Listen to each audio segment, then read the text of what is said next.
Hello everybody and a good day to you all. Today I'm talking about Black Lightning Season number 1, episode number 13, Shadow of Death, the Book of War. This episode is directed by Salim Akil.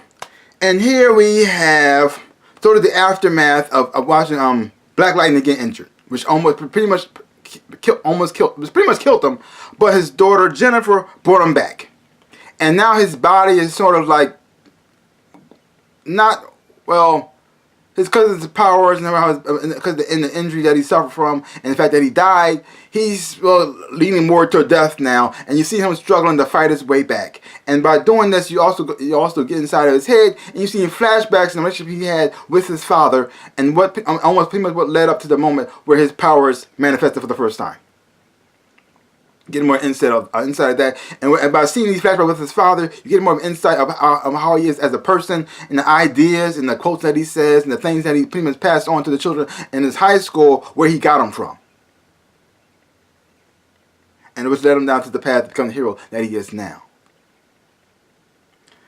And then you have what's going on with Tobias, and he's trying to get revenge, trying to get back at Black Lightning, and also pretty much cut ties with everybody who he feels as though is trying to control him. And that one person who's pretty much trying to put him in his place is Martin Proctor, who is who's part of the NSA, but he's doing his own secret Black Ops mission to pretty much try to control the people of Freeland and make them to living weapons. First, he tried to subdue them, make them weak and docile, so he can control them. But when that didn't work, and it gave them powers, now you feel as though, okay, there's tools that I can use as living weapons for my own purposes and gains. And he is a racist character. He's pretty much racist, and he has no shame at all. Not at all. He hits every racial button that he could possibly hit, and he does not really give a rat's butt at all. What about making America great again? Talking about the you people, stuff like this. He think all black people are going to be on drugs or dead or in jail anyway, so he might just use them for his own personal tools, like this. Wow, it's just like, okay, we're going there. Okie dokie. He's a little bit too over the top, because see, most racist people, nowadays they are a lot more bold now, but most of the times, most racist people are a lot more subtle. But he's just like in your face, which is not more encouraging now. It's because of our times, so they actually are coming out the woodwork and being more exposed, and they don't really care rat's butt because they feel as though this is their time to shine. So it's kind of reflective of what's going on in the world today a little bit too, which is really messed up. But you have Tobias and his new team. You got Cyanide, and you have Khalil, and you got Lala. And we also find out how Lala came back and why he's back, because pretty much Tobias pretty much wanted to keep him around as his puppet, use him for his own little errands, whatever he wants to use him for, and he has no control over himself at all because Tobias is in control. And you also get a sort of idea of why he's seeing dead people and the whole tattoo situation. I'm not sure why that tattoo would be a part of it, but it's not quite completely mapped out, but you get an idea. And the episode was very interesting because I enjoyed it a whole lot, because you got to see the whole family come together for the first time, all on the same page.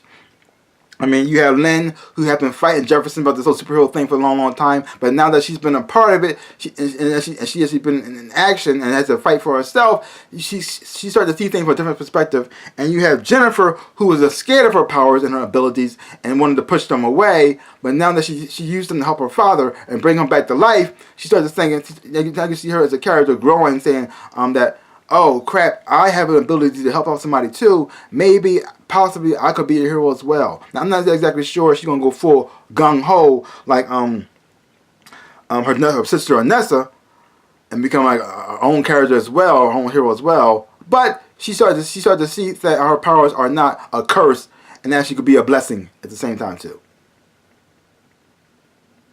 It's messed up that you got Khalil, who was her boyfriend, going on this dark path. But it's also interesting to see him in action as well too. I still think it's kind of the only thing about Khalil, the character, I'm not really. I mean, his overall look, I'm not really I'm not really down with right now. Every time I see him with that hair, it still throws me off. I mean, because it's not real. So I know it's not real, and I'm seeing it. Every time I see it, it takes me out of the picture a little bit. Like this, I get the look they're trying to do, but it just looks so fake. That at the same time, like this, no. But overall, great episode. Really enjoyed it a whole lot. Enjoyed the battle that was going on. I enjoyed the music that they played in the background to pretty much support each scene was great. The music choices on this show has always been amazing, and I really did like the music they played in here.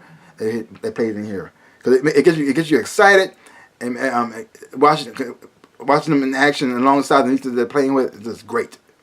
Visual special effects is fantastic, especially for a TV show of the budget that they have. I really do enjoy that. Yeah, so like I feel like everything that pretty much came full circle. I mean, Tobias is still the bad guy. He hasn't been defeated yet, but other loose ends have been ended. Have been cut off. I mean, it also makes you more intrigued and more excited for the next season as well, because there's still more mysteries to go into, more things to solve, and now that Tobias is pretty much in charge now, where that's going to go. So, great episode. Really enjoyed a whole lot. Leave comments down below. Let me know what you thought of this episode of Black Lightning. If you haven't watched it, check it out for yourself. Hopefully when you watch it, you will enjoy it and have fun watching it too. That's pretty much all I gotta say about that. So give my channel a big like, thumbs up, bam, and subscribe to my channel and share. I would really appreciate it. Also the bell at the bottom to get notified after I make a video. Like I always say, in my dreams and in my life, I am the Ninja Rabbit. Peace out, people.